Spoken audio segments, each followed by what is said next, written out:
Well, I think that, the Vanderbilt game was kind of a tale of two teams. We didn't play very well in the first half, and I think this is probably a pretty good example of how average you can be when you don't do things the way you need to do them, finish plays, finish blocks, make mental errors, don't tackle well. And most of that stuff comes from the kind of mental intensity, that you have going into the game. But I was really pleased with the way the team responded at halftime, played much, much better in the second half, and, did a really good job. Went 3 and out, took a 94-yard drive to score, which was, pretty dominant, on our players' part, and responded pretty well and played, really well in the second half. Obviously, not turning the ball over is a real critical. Getting a couple turnovers in the second half was, really good.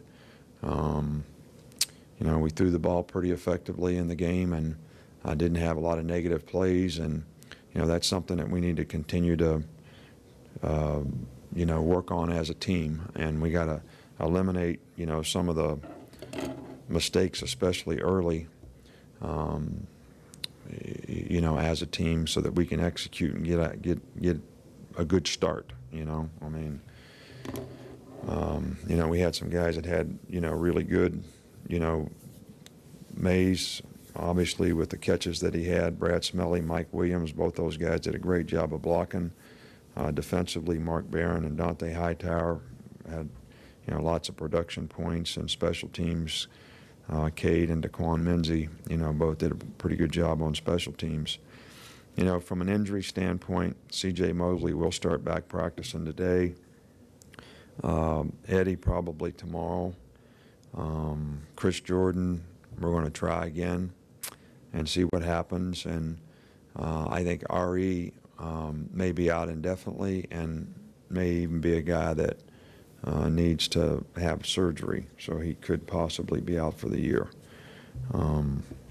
This is going to be a very challenging game for us. We've had some really tough games with these guys, over the years, and I have a tremendous amount of respect for Houston Nutt and, the kind of coach he is, the way he utilizes the personnel that he has, and they certainly played their best game of the year, their last game against Fresno State, and they have a lot of talented players.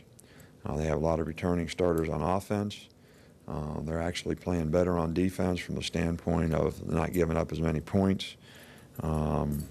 And they have been really good on special teams. They've had some big plays, punt returns.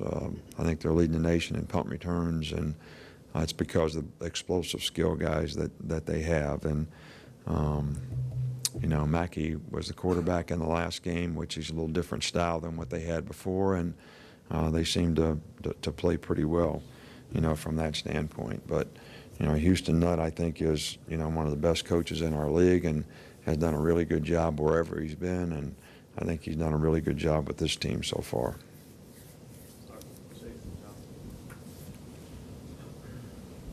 Coach, I wanted to ask you about William Vallejos and Josh Chapman and the relationship they've had. They've been butting heads almost 10 years if you count their high school days. Can you just kind of illustrate their relationship from your perspective? Well, both guys are been very, very productive players here for a long time, and I think that probably both of them would probably tell you that they have a tremendous amount of respect for the other guys because they practice against each other their entire careers here, and they both have probably made the other guy a better player, and because they're both pretty good at what they do, and they're great competitors, and they challenge each other, and and both guys have some leadership qualities about them and some leadership skills to affect other people. So, I think who they are probably has made both much better at what they do. Coach, you mentioned this, you alluded to this a little while ago, but the turnovers, not having them, how big a key is that, especially with the new quarterback? You've hardly had any of the last 5 games. Well, I think it's really important. I think we put the ball on the ground a couple of times late in the game, this past week. But That's something that we cannot do any place that we play. But I think making good choices and decisions are very critical. Everybody having ball security awareness is very, very important, something that we emphasize a lot, especially after the first game. You know, we really emphasize it, and the players have responded, and we have not turned the ball over. So that's something that we need to continue to pay attention to detail on, and because I think turnover ratio is a critical factor, and the most critical factor, statistical factor anyway, in winning and losing. That's not a new trend, though, for you guys. McElroy, Ingram never fumbled. McElroy threw very few interceptions. How much do y'all coach that? What do you tell quarterbacks? Would you rather them throw it away than make risky throws? Well, we tell them to take what the defense gives you, and you know, you don't throw the ball into tight coverage, and you don't throw the ball places where it shouldn't be, and you got to be patient. And you know, if you got to throw a check down, throw a check down. And you know, our guys have done a pretty good job of that, and you know, AJ's done, for the most part, a pretty good job of putting the ball in the right place. And that's what we coach. I mean, I don't think anybody coaches turnovers, but it comes down to judgment. I mean, I don't know of any baseball managers that teach guys to swing at balls out of the strike zone, but some guys do it a lot more than others, and it comes down to judgment. And you know, ball security is an awareness fundamentally that every player that handles the ball has to have, so that we don't have turnovers. AJ hit a long pass last week for a touchdown. How did that help him confidence-wise to throw that deeper pass? You ought to ask him, you know, when you get a chance. I know I don't make him available to you, but I'm sure it helped his confidence. But I didn't ask him, and I really don't know. I think it probably helped DeAndre White's confidence to catch a couple balls in the game. And I think anytime you have productive performance and positive performance, it helps guys, you know, with their confidence. But the most important thing is that they continue to believe and do the things that they need to do to play winning football at their position. And, you know, hopefully, you know, making those kind of plays are things that we can do in the future by making good choices and decisions about when we try to get it in there. Second, talking to Dante after the game, he said that he was surprised he didn't come in and really get after him too bad at halftime. Is that a different team that just kind of responds differently to different motivation? Well, I probably got after him about as good as I've done all season. But, you know, and they responded. So whatever, you know, it's like everything else you do. If it works, it was right. If it doesn't work, it wasn't right. So whatever we did worked because the players responded, but it's really more about them and about what I did. And and we try to be positive with our guys, and I believed that they would respond, and they did.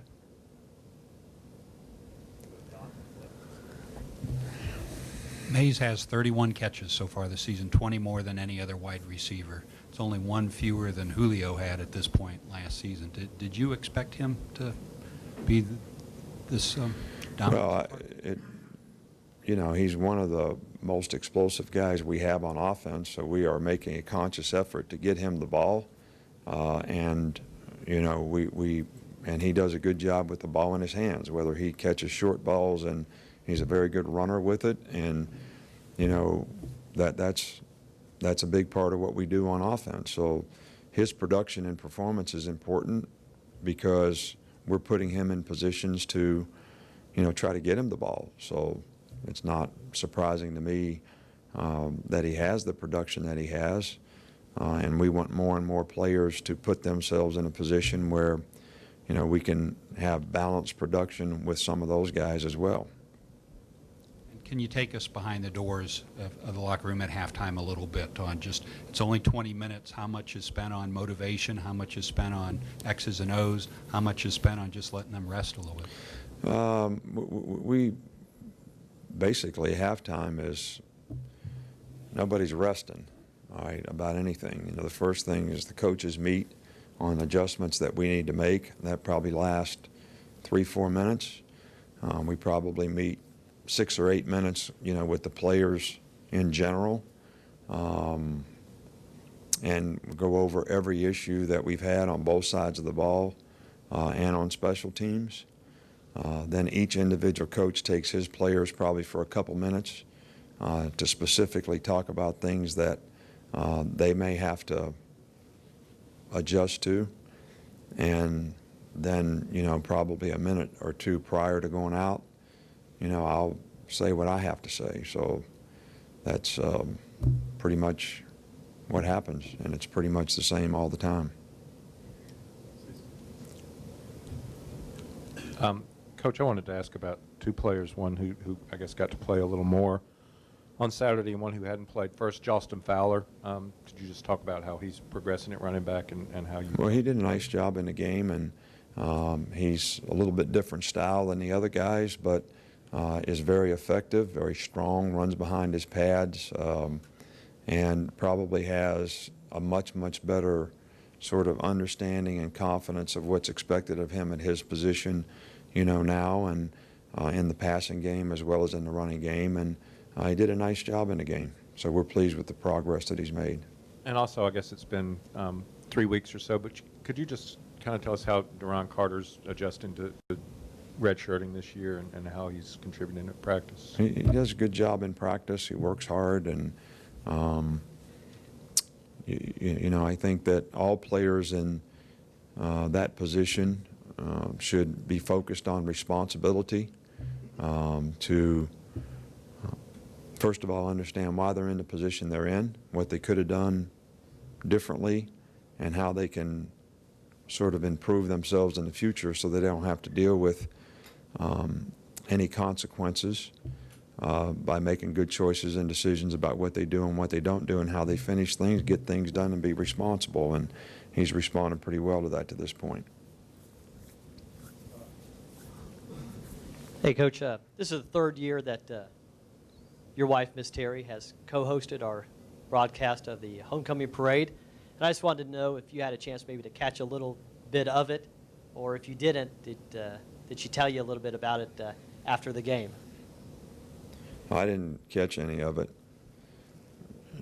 Maybe the way we played in the first half, maybe I should have spent the day watching her. They're gone and just, helped her out or something. Or maybe she should have been trying to help me out, one or the other. But she really enjoyed doing it. I didn't get the blow-by-blow, but I know she really enjoys doing it. She looks forward to it. She likes the traditions and, pageantry of college football, and homecoming certainly is one of those. And she really had a lot of fun doing that.